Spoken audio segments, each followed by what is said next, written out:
Welcome to Cooking with Chef Tuan, and today we are making my all-time favorite food, pho, which is pretty much the national dish of Vietnam. Growing up, my mom would make this for my sisters and I on the weekends, or we'd go to my grandmother's house to enjoy this. And today, I'm going to show you how to make this wonderful dish.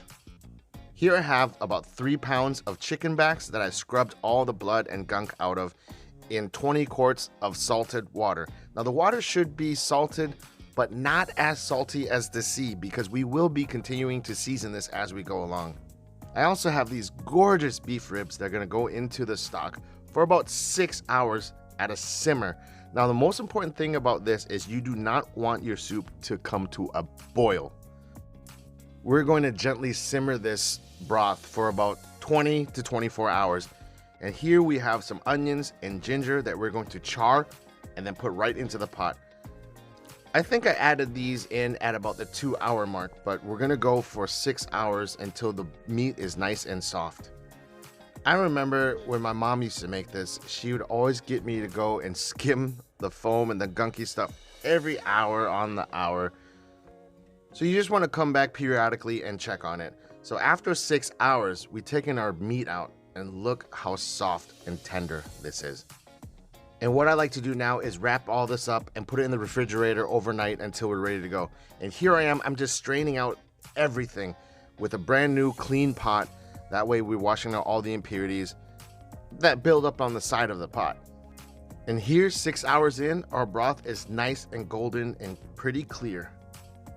Now the next step is to toast our herbs and spices. For me, I love using whole spice garam masala. You can find it at your Asian store or Indian grocery store.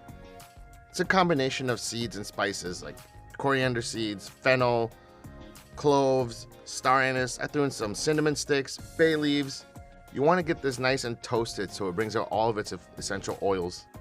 Now I'll put all my seeds and spices in a strainer basket. I'm going to steep this into the stock for about 4 hours.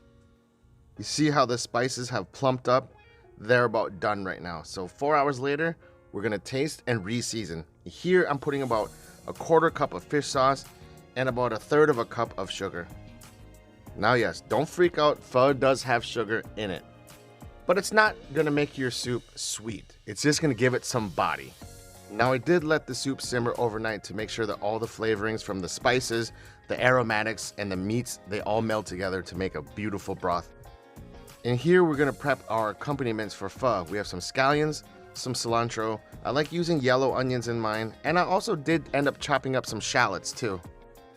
And next we just take out the meat that we put in the refrigerator last night and cut it up into single portion sizes.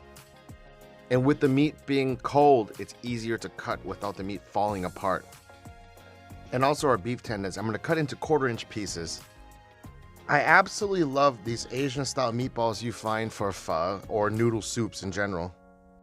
And to finish this all off, I have some lean beef and some fatty beef. Now I'm going to take some of the meat that's already been cooked and I'm going to warm it up in the soup pot. I like to soak my pho noodles in hot water for about 10-15 minutes till they soften up. It makes the cooking process a lot faster. I mean, it should only take about 20-30 seconds till they're nice and soft, and then you can start plating. And always remember to strain your noodles.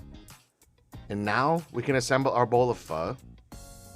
You know, I remember as a kid, every time my grandma or my mom would start plating the bowl of pho, this would be the second best part of the day, leading up to the best part of the day, which is when you can eat. As you can see, I blanketed the noodles with the lean beef, the fatty beef. Now I'm putting the meatballs on top, and then the tendons. You can put as little or as much meat as you want. After all, this is your own bowl of pho. Then we'll put our fresh herbs on top, our onions, here's some shallots, and then our cilantro and scallions. And I love a couple cranks of fresh cracked black pepper. Oh, and we can't forget our dinosaur bone. Boom! Look at this beef rib. Some would say that's over the top, but my response is it really though? And now you want to make sure that your soup is really nice and hot. So when you ladle it over the raw meat, it's going to gently cook it. And it will also help the onions and the fresh herbs release its perfume. into the soup. Let's go to the table. I'm hungry. Look at this glorious bowl of pho. The beef bone, the meatballs, the tendon, the cooked beef, the broth, nice and clear and rich. We have Thai basil, bean sprouts, lime. You can also put in hoisin sauce and sriracha if you want to. Me, I just like it like this. It's only one thing I can say. Glorious. Man, I'm gonna devour this entire bowl. The noodles are cooked perfectly. They're soft and chewy. Man, so satisfying. You know, if someone to ask me what my last meal would be, this would definitely be it. I can't think of anything better. Dinosaur bone time. How do you attack this? You just go for it.